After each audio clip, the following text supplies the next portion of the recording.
The first key in borrowing money, whether it's from the private sector, whether it's from friends and family, or whether it's from a chartered financial institution, is your presentation, right? You need to know your business. You need to know all different aspects of it. You need to be able to explain it. And then your actions that you say in your policy and procedure manual have to match what you really do in your business day to day.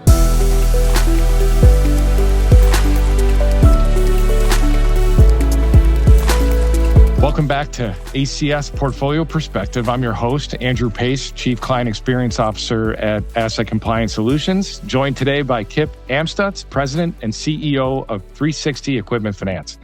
Kip is a true entrepreneur who started his first equipment finance company in 2001 with a business plan and a promissory note from his father. Since then, he's built 360 Equipment Finance into a $50 million annual origination platform specializing in subprime equipment financing across yellow iron vocational trucks, manufacturing equipment, and medical transactions.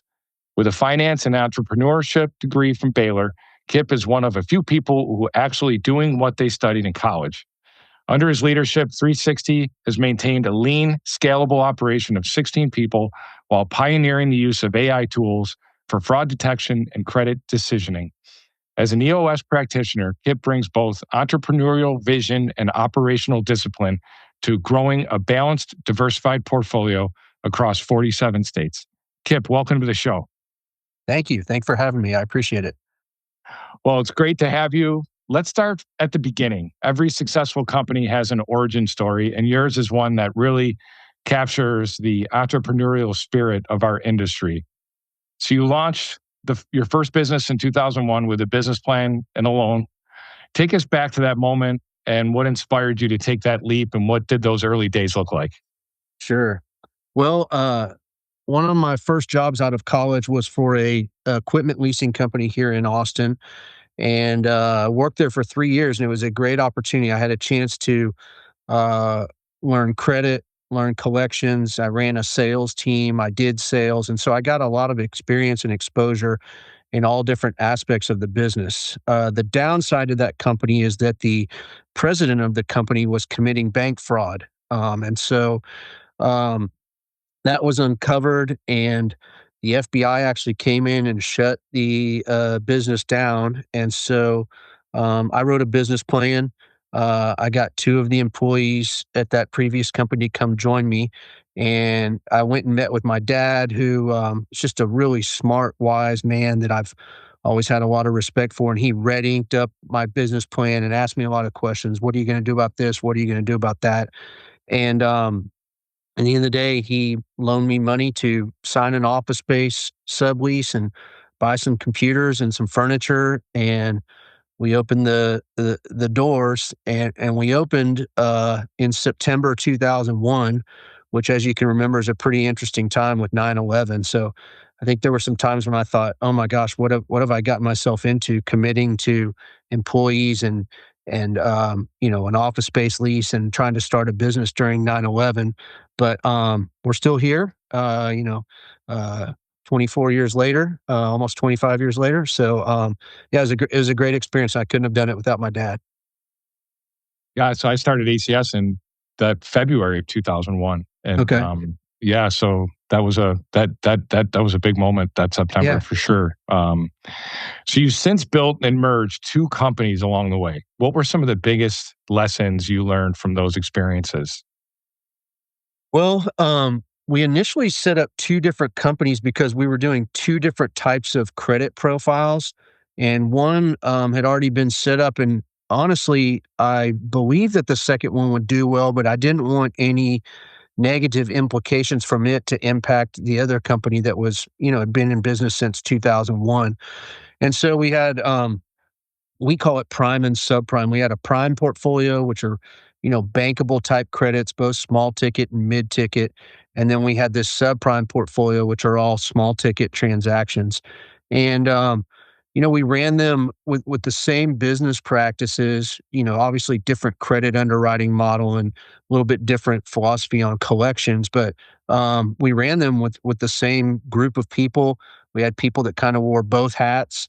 Some people work just for one of the companies. A lot of people work for both of them in theory.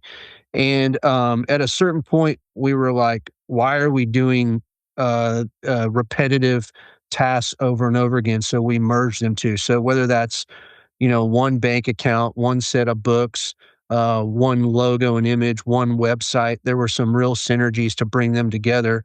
And we chose the name 360 Equipment Finance because we thought it was a better marketing name.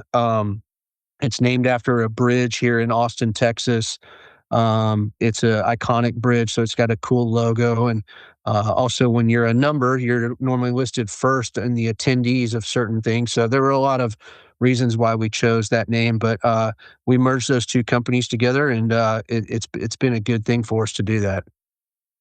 In looking at 360's evolution, what key strategic decisions do you think had the greatest impact on your growth trajectory? Yeah, so I think the first one was becoming or evolving from being a broker or an originator where not to sound negative, but you're only as good as your 60-day pipeline, right?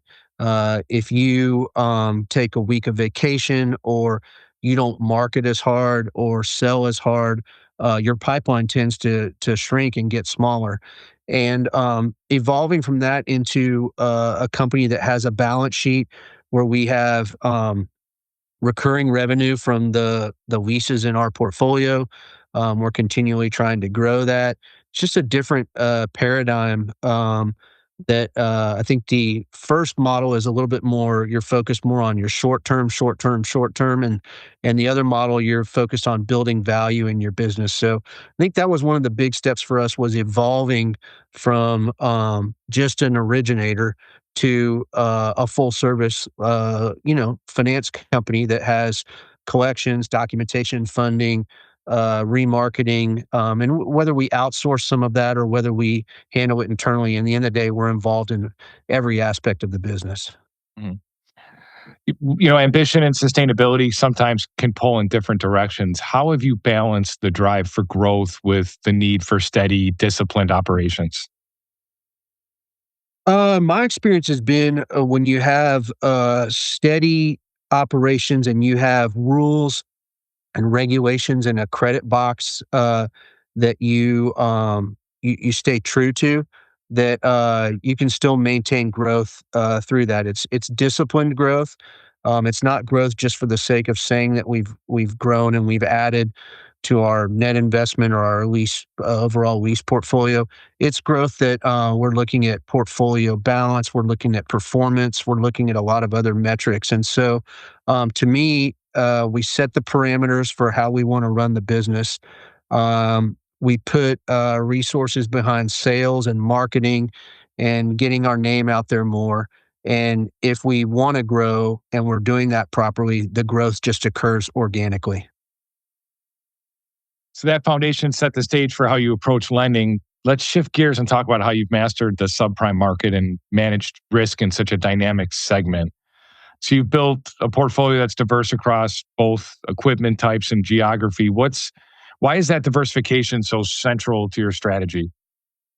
Well, first of all, you're nice. I definitely have not mastered it. Wish I could say I have, but I think anyone that can say they've mastered this might be speaking too soon because there's always some sort of challenge or economic downturn around the corner somewhere. It's bound to happen. I think for us, there's a couple things that we've done. When we were starting the subprime lease portfolio, we involved third-party originators, and that's been real key for us for a couple of reasons. Number one, to build out an internal sales staff is very expensive. You've got the overhead, you got additional offices, all the other expenses that come with that. Whereas third-party originators, you pay them basically based on their performance. So when they fund a transaction that you, in theory, are going to be profitable from, they're going to profit from that as well. And so you don't have that sunk cost of an internal sales force. That's one thing. Second thing that third party originators do is they give us geographic diversity. So we have them located all across the U.S.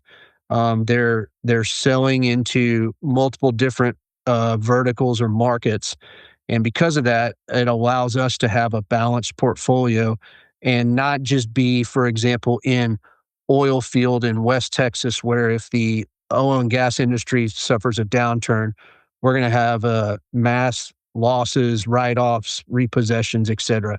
Same thing for weather patterns. If you're only doing deals in South Florida and a hurricane hits, or you're only doing deals in the Pacific, or I'm sorry, in the Northeast, and there's a huge snowstorm, people are limited. They can't work for a while, and so they're most likely going to become delinquent. So one of the keys for us is what states are we involved in? Which right now we're in 47 out of the 50 states in our portfolio.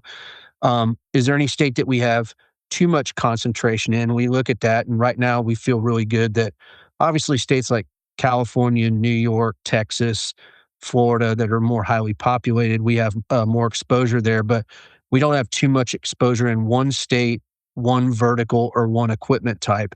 And that's, I think, really key when you're in the subprime business. And then the final thing is we have 5 tiers of pricing. So we have credit differentiators that allow us to offer different rates depending on how it scores within our system. And so I think what that does is we look pretty consistently on tier one, which is our lowest pricing, in theory should perform better than tier two, then better than tier three, better than tier four and five. And we look at that and we make sure, does our credit underwriting match the performance? And if it doesn't, is it because it's a certain equipment type? Is it because it's a certain vertical? What leads to that? And maintaining data on that is key so that we can make key management decisions on portfolio balancing. Thank you. And how do you cultivate and manage those third-party originator relationships to keep the quality deal flow consistent? Yeah, it's a challenge, right? Especially because most third party originators have a funding source or a funding mechanism for their better credits, and they tend to see more of the better credits. And so sometimes we're an afterthought, right? So we have to make sure that we stay in front of people. So we do a couple different things. We attend trade associations. That's how I see you at a lot of them. You've been nice enough to buy me a steak at a couple of them, so thank you for that. But Welcome. we have representatives at multiple trade associations to let people know, hey, we're in business. We have an appetite for funding your subprime transactions, and reminding them that we're there. And we try to participate in those, whether it's serving on a committee or sponsoring a golf tournament or doing something that puts our name in front of people. So that's one thing. Um, Second thing is we have broker relations managers that travel to select broker shops or third party originator shops locations and visit with them, take them to dinner, take them to lunch, sit down with their staff, answer questions. We try to do that with our strategic best brokers to maintain a relationship and to have a personal connection with them. We also do regular marketing campaigns. We do 2 a month. One that's normally a transaction of the month that outlines something that we've financed for a customer to hopefully pique a third party originator's interest in. Oh, I didn't realize they did that type of equipment, or oh yeah, I wasn't thinking about them. Be top of mind. And the other marketing piece is normally something that is more aligned with education. So maybe it's a Section 179 flyer. Maybe it's something about new technology that we've adopted. Maybe we have a new portal that we're rolling out. Whatever that is, it's something that hopefully generates some buzz around the 360 name. Thank you. And I want to say thank you also for your generosity for being a platinum sponsor at the NEFA Pause for Potential charity Oh, event you're that I welcome. that Yeah. I was on the planning committee for. And can't thank you enough for your Yeah. generosity and your donation. Thanks for running that. That was a fun event. It was a great Yeah. event. I just have was we have a great committee. We had a great committee chair. So and everybody got together. Feedback from that was great too. So Yeah. wish the one complaint, I guess, is we wish we would have had more kits to put together because it seemed like we put them together too quickly. Yeah, we had too many Had people show up to help. Yes, that Yeah, was it. We yeah, weren't expecting that many people to show up. that's right. Um, so you maintain a balance between holding and selling assets. What guides your decision on when to retain versus when to sell? Well, it's a great question. I think if anyone's being 100% honest, the first decision is how much access to capital do you have, right? So you can't hold anything if you can't fund it. What we've done is we are counterintuitive. We sell off all of the lower risk, lower rate, better performing paper, and we try to sell it off where we maintain servicing, so that we can keep our name in front of the customer and we can manage the customer experience. And then we hold all of the subprime paper, which, from a bank standpoint, would say, why would you want to hold that? You're going to have some delinquency, you're going to have some collections, et cetera. And we hold it because there's a yield premium in it, and that allows us to utilize our capital to the fullest extent, in our opinion. So we've started holding a little bit more of the prime paper, but historically we would only hold the subprime. And I can say we started the subprime portfolio in 2010, and we've never sold one of those deals. We've held every single one of them from origination to end of term, or to charge off if we have to charge it off, and we try to collect it over time, work out a settlement. So that's what we've done. As we continue to grow and as we continue to explore new sources of capital and additional capital, I can see us starting to hold more and more of the prime business. And you've often described your approach as credit conscious, serving early stage businesses without taking true startup risk. How do you make that distinction in underwriting? Yeah, I think a big thing for us is we're a cash flow based lender, is what our underlying credit model is based on. So if someone has a business that is 3 months or 6 months time in business, but they've already been able to generate the cash flow requirements that we require for approval, then to us they're a good operator, because their ramp up time has been very minimal compared to what a normal business might experience. So they traditionally are going to get declined by traditional lenders because they don't have that 2 or 3 years time in business requirement. But for us, we're able to look at their revenues. We have, an introduction to them where we can ask some questions. Maybe they had industry experience, so they were able to port over some customers right away. Whatever that situation is, if the revenue and all the other parameters of our underwriting meet the expectations, then we're fine financing something for someone that has, that less than 2 or 3 years time in business. Thank you. And with the talk of a possible slowdown ahead, how are you positioning the portfolio to remain resilient if the market softens? Yeah, there definitely is a turn down coming around the corner, whether it's 1 year or 5 year or 10 years from now. It always happens, right? It's just a matter of time. And so I think there's a couple things that we're doing. The first is we're sticking to our credit underwriting model. So we've done that very diligently since day one. And currently, our charge offs, or our net loss, is the lowest that it's ever been. And I think that's because we have a really good team, we have a really good process, and we stick to our underwriting parameters, and we haven't gone outside of those just for the sake of growth.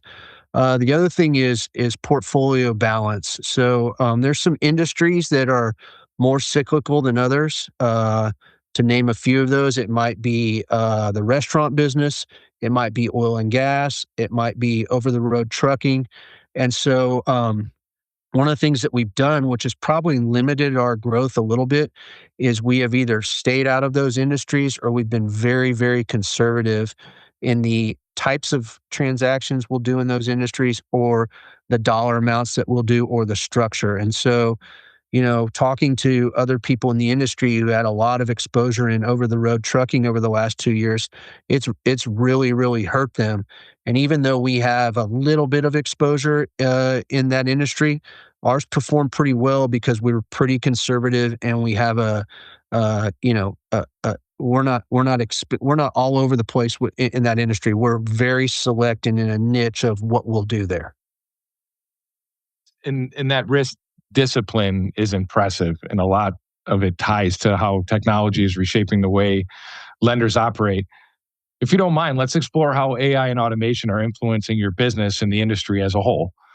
Let's start with fraud prevention. How are you using AI tools to detect, inconsistencies or verify bank statements in real time? Yeah, so we incorporated that practice maybe a year and a half ago, and we looked at a lot of different providers that offer that service. We tested each one, and we came away with a partnership with someone that we think had the best product at the time. So you know, our underwriting is based on is revenue based, and so bank statements are a huge component of what we underwrite. And so, uh, being able to tell if a bank statement has been doctored, if the numbers don't add up, if the font is not the same as what a typical Chase, JP Morgan, uh, even regional banks, that it's getting smarter and smarter through AI learning. It knows what those look like.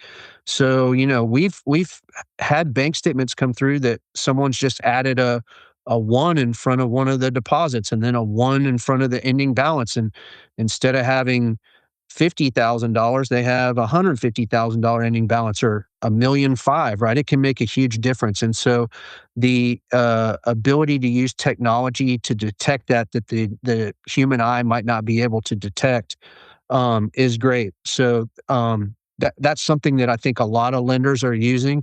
And I think if they aren't, they definitely should consider it because one or two fraudulent deals can be very hurtful to the overall portfolio where you have nothing to show for something that you lent out, a significant amount of money on. Sure, sure. Data entry and credit decisioning have traditionally been time intensive. How have you automated those processes to improve speed and the accuracy? Yeah, so it's something that we're working on every day. We have a technology committee. We have a dedicated tech expert on our staff whose job is to go out and look for emerging technology, present it to us, discuss the pros and cons, test it. So for a company our size to have, a true IT or technology person on staff is probably kind of rare. What I see is AI tools that are either in the market or are emerging that are going to be game changers. And for example, that might mean traditionally you receive an emailed, handwritten application, right? And there are AI tools now that can take that handwritten application and move all the data from that into the proper fields in whatever your CRM is. For us, it's Salesforce. uh, it can upload all the bank statements, the vendor invoice. It can move all that data into the appropriate fields. If there's a question, it can red flag so that you can have a human element look at it, confirm it, and it gets your transaction ready to be reviewed by your credit team in a matter of seconds or minutes, as opposed to having to rely on someone where there could be some human error to input all that. It's also at the point now where there's tools that are giving you suggested outcomes on the credit decision, um, putting it in whatever tiers you might have, risk adjusted pricing it, all the different things. And we are currently testing and using some of that. We're still a little old school. We have the human element. There's no AI or computer generated approvals yet, but we're comparing them to how our credit team approves. And I think in the near future, it's very likely that some of our approvals will be AI generated, right, or computer generated, where as long as they meet these certain metrics, maybe you have a credit person sign off just at the very end initially, but over time, speed is what we're working with, speed and efficiency and staying within the parameters that we have, and AI and technology allows us to speed that up dramatically right now. That's awesome. And as you continue to grow, how do you think about scaling through technology investment rather than expanding headcount?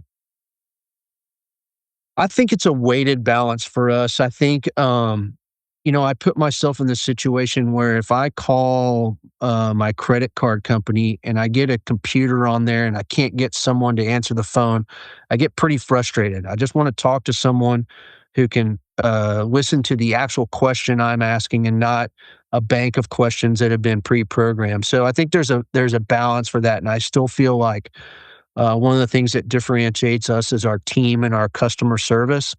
And so I think we talk constantly when we look at where are areas where we can, incorporate technology, but it doesn't deaden or lessen the customer service experience for our customers. And so that to me is the balance of there's areas where technology can be huge, and then there's still other areas where I feel like the human element and the emotion that someone can show and the connection you can have with someone where you have a relationship with them is stronger than any other speed or whatever else there is out there. So, um, to me, it's kind of stair step, right? You hire the right people, and then you bring in certain technologies that help them do their job better and more efficiently. Yeah, just complement, use AI to complement your existing team, right? To, Correct. you have balancing the strengths and the weaknesses and just use AI to offset some of the weaknesses. And you've shown technology can enhance performance without losing the personal touch, which naturally leads to another key part of your success, which is building culture and capability with such a small focused team. So, you've grown to 50 million in annual originations with just 16 people. How have you built such an efficient, productive team? Well, I'll give one caveat.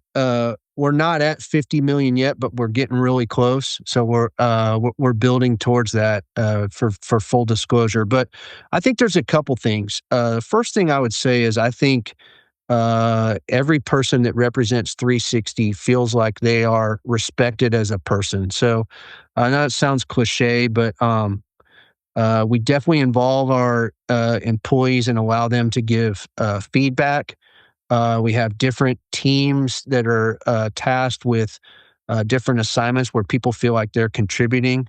Um, it's a culture of respect. It's a culture of inclusion. It's it, it I like to think we spend a lot of time here more than sometimes we do at our house or with our families, and so I think everyone gets along well. Maybe they don't always agree on things, but we do it respectfully with each other. So that's one thing. Another big thing that we do is we use a tool called Culture Index, and Culture Index is a profile test that allows us to understand the DNA or the makeup of how someone is wired for a couple different characteristics. And so we try to match new hires or our current team members into a position that caters to what their strengths are and how they're wired. So I'll give an example. Someone that's your accountant or controller most likely likes to shut their door, work through all the numbers, doesn't want someone to come in and talk to them for 45 minutes about what they did over the weekend. Or if they do, they want to do that when they're ready to do it and when their door is open, not when they're working on a spreadsheet or month-end close or whatever it is. So that person is wired very different than maybe a salesperson that's very talkative. When they need some energy, they've got to get up, go around, and they like to stop by everyone's office. Hey, how you doing? What are you doing for lunch? Whatever it is. So the first key to that is knowing how someone's wired and being aware of it so that you can, communicate better. So for example, that sales individual when they come to my door, I've got to understand that I've got to stop what I'm doing and engage with them because that makes them feel respected, heard, etc. More so than I can go into the accountant's office and say, "Where's the month end close?" And they're like, "It'll be done in 5 minutes." And like that sounds like a very blunt, brash conversation, but we just know that that's how we talk to each other, and it's fine. And neither one of us are going to take that personally, right? So that awareness and that education and having people buy into that and having people understand how their different coworkers are wired has been really good for us from building the team. Thank you. So you follow the EOS framework as we do, and as a and a disciplined meeting rhythm. What does that look like week to week, and how has it helped keep everyone aligned? Well, you know it as well as I do, but for those that don't, Yep. I think what it does is it keeps you really on track and focused on the things that are important for your short-term goals, your quarterly goals, and your annual goals. And I think the first thing is if you're not setting goals, you're not going to reach your goals because you don't know where they are. You don't have them defined. And so EOS forces us in a great way to sit down and discuss what are our goals, what do we all agree on, our management team? What are we in unison about? And, we write all the different thoughts down and then we go through and we say, what are the most important things? We discuss it and we align and come together with these are the four most important goals annually or whatever that is. So we define them, we write them down, and we continue to look at them and monitor how are we doing in regards to those. Same thing with quarterly, same thing with weekly. So I think one thing EOS does is it's a defined meeting system where you have an agenda, you've prepared for it. You try not to get off track, and if you follow it closely, you really won't get off track because you have timers or software that helps you run it. And it also the other thing it does is it provides accountability. Right? I don't like going into my L10 meeting is what they call it, and saying I didn't get any of the things done that I would said I was going to do in the last week, right? And so you tend to perform better. You tend to have accountability, and that accountability breeds excellence and better results, in my opinion. So um, I like this system. I think it keeps us on track. And so it's a good thing for us, and it's definitely impacted us positively. I would definitely agree. And as a CEO, how do you balance on working on the business strategically versus being pulled into the day to day? Well, I think the real key, because you have to remember we started really small, right? When we started, I had, three people. So the real key is hiring people that are exceptional at what they do, that have a different skill set than you do or that your other team members do, and letting them run with that. It's a hard thing to do, right?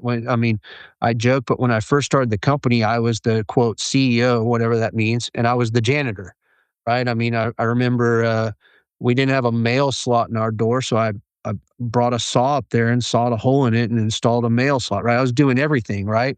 And then as the business grows, you have to learn to give up certain things and hire people that do those um, different than you sometimes, right? Different doesn't mean it's not good. It just might mean that it's different. So I've had to really learn it. Different isn't bad, right? Different is they're doing it the way that they want. And maybe at a certain point, if you see some real detriment to that, you coach them up or you explain why you might want it done a different way. But not everyone is built exactly like me, and not everyone is going to do things exactly like I do it, and that's okay. It's actually probably pretty good. And so we've been able to build a team here of people that have some amazing skills, far better skills in certain areas than I ever could or would have. And so they run that certain aspect of the business. And as long as you treat them well and they feel respected and they continue to have a chance to learn and advance, in my opinion, they're bought into the team and the team continues to elevate and get better. Thank you. And, as far as capital raising and maintaining lender relationships are obviously crucial for growth. How do you approach those conversations and keep partners engaged? Well, I think the first key in borrowing money, whether it's from the private sector, whether it's from friends and family, or whether it's from a chartered financial institution, is your presentation, right? So, you need to know your business. You need to know all different aspects of it. You need to be able to explain it, and then your actions that you say in your policy and procedure manual have to match what you really do in your business day to day, right?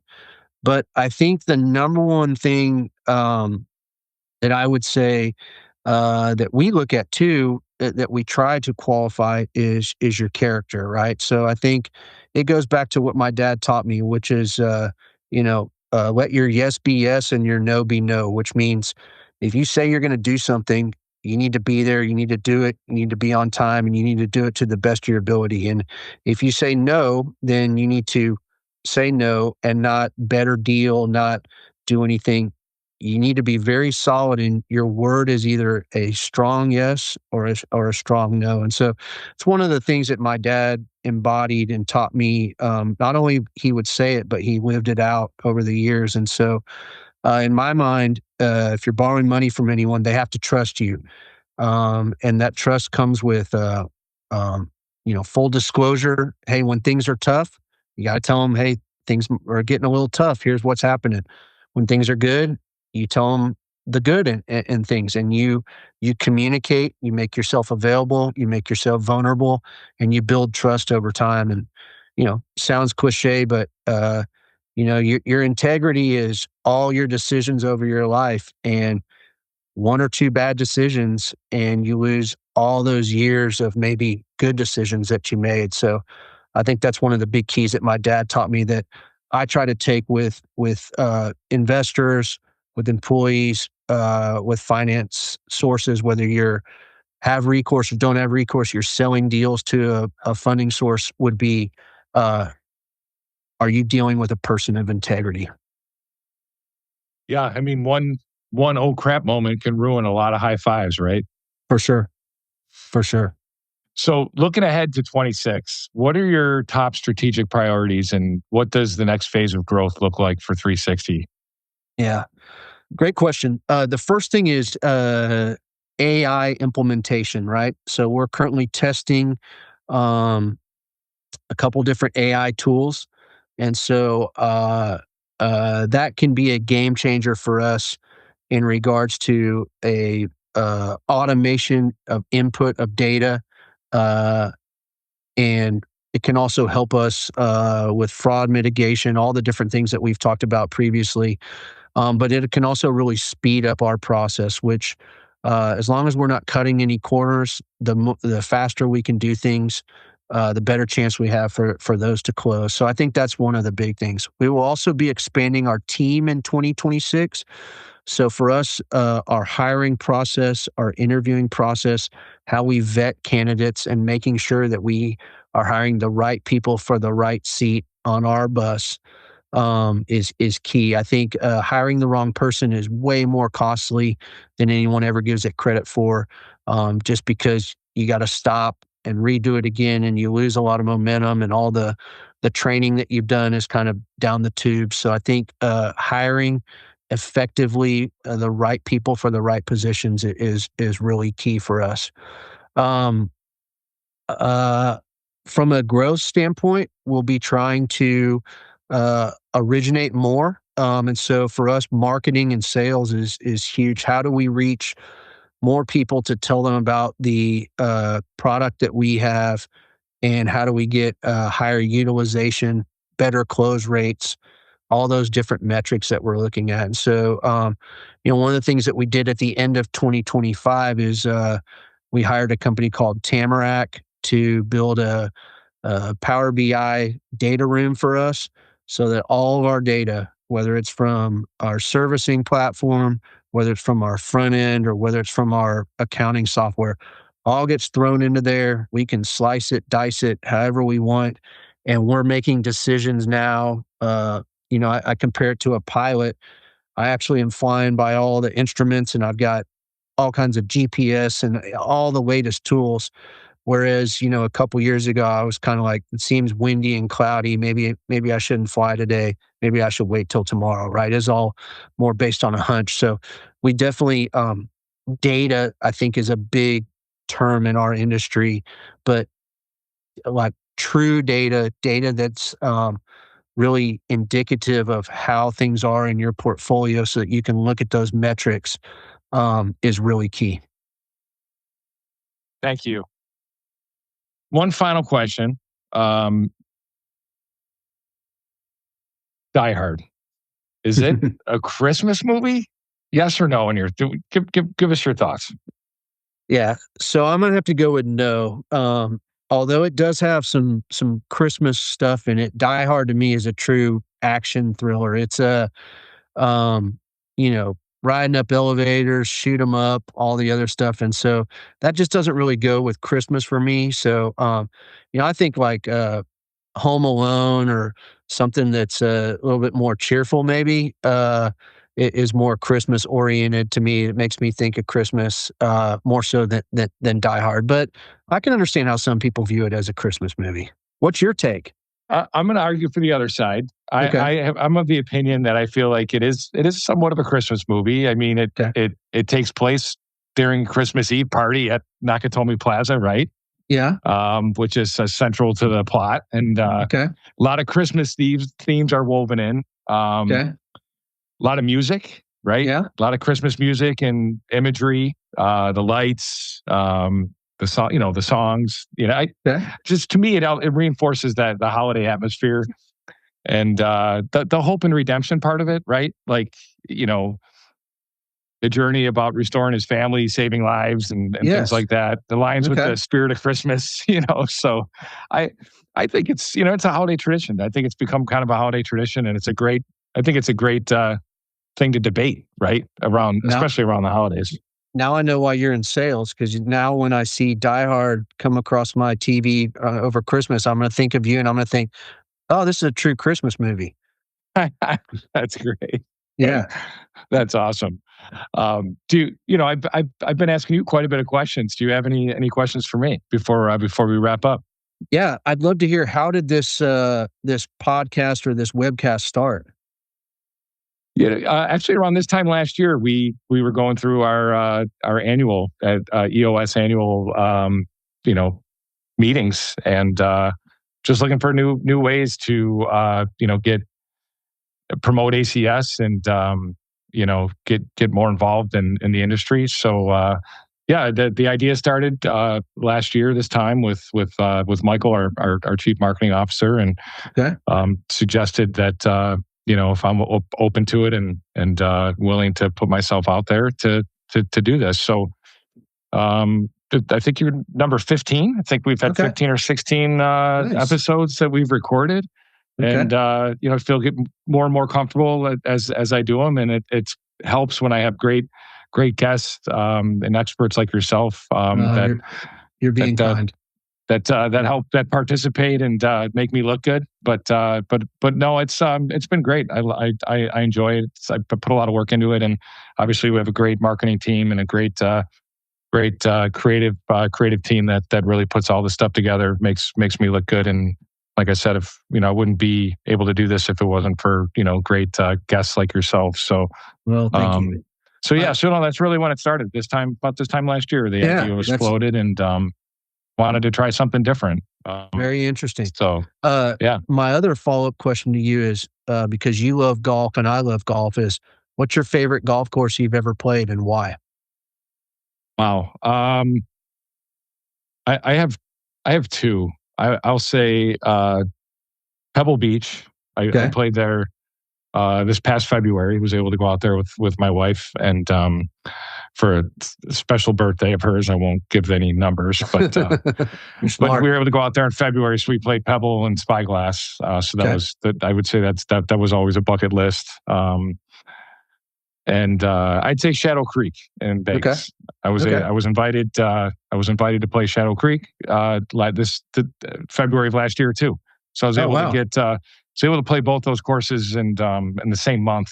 And it was because of a great a friend and a client invited me to join him, and the host who brought us on the course. I would say that was pretty unique because it's they limit the number of rounds that they can Yeah. play on there every day. It's really by invite only.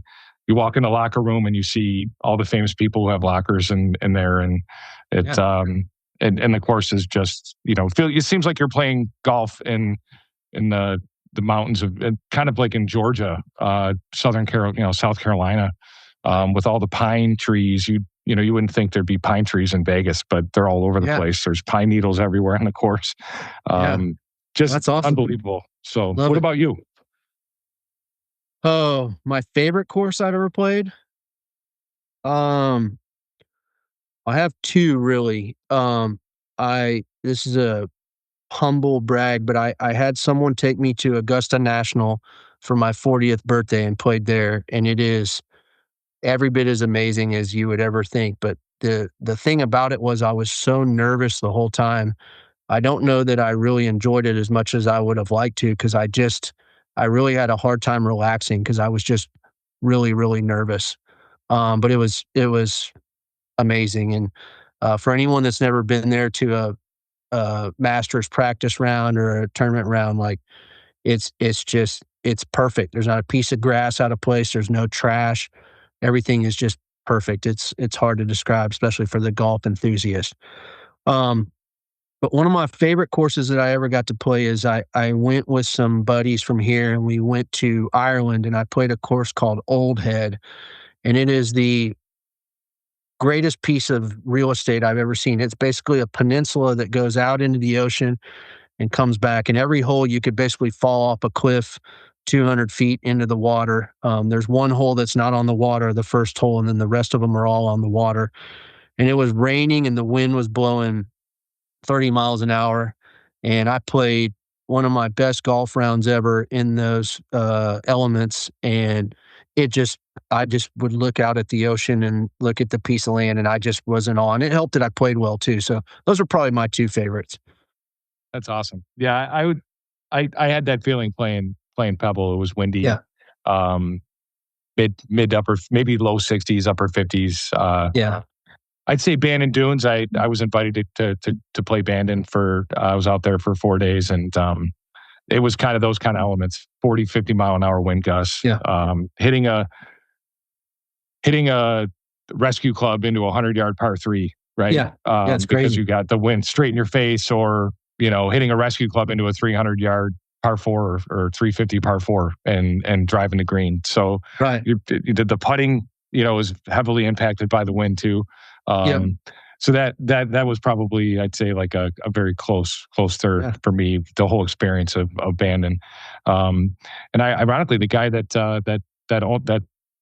built Bandon Dunes is from, the town next to where I live in East Aurora.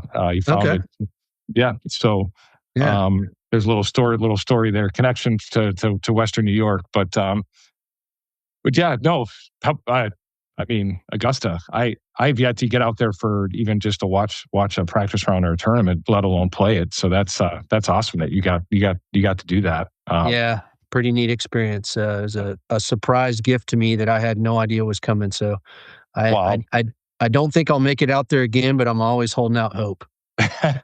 maybe for your 50th or 60th, perhaps, right? Well, the 50th already gone, so it'd have to be the Okay. 60th. Yeah. Okay. All right. Yeah. Well, So, maybe Tobacco Road, or you yeah. got Pine Hills is another. Yeah. Pine Hills is supposed to be a There's great there's track plenty of too. good ones out there that you and I haven't been to that we need to go play. So we got the rest of our lives to figure that out, right? There you go. Well, we'll have to carve out some time to go play one of those tracks. That's right. Love it. Well, I'd say this has been a fantastic perspective on what it takes to build and sustain success in the business, from your start as a true entrepreneur with a family loan to leading a company that's grown into a national player. Your story highlights the power of persistence, smart risk management, and disciplined execution. I really appreciate you sharing your journey and insights today. For our listeners, be sure to follow 360 Equipment Finance and connect with our guests to keep up with their continued growth and innovation. Thanks again for joining me on the ACS Portfolio Perspective. And to our audience, thank you for listening. Be sure to subscribe wherever you get your podcasts and stay tuned for more conversations with people and perspectives shaping the future of equipment finance. Until next time, I'm Andrew Pace. Thanks for tuning in.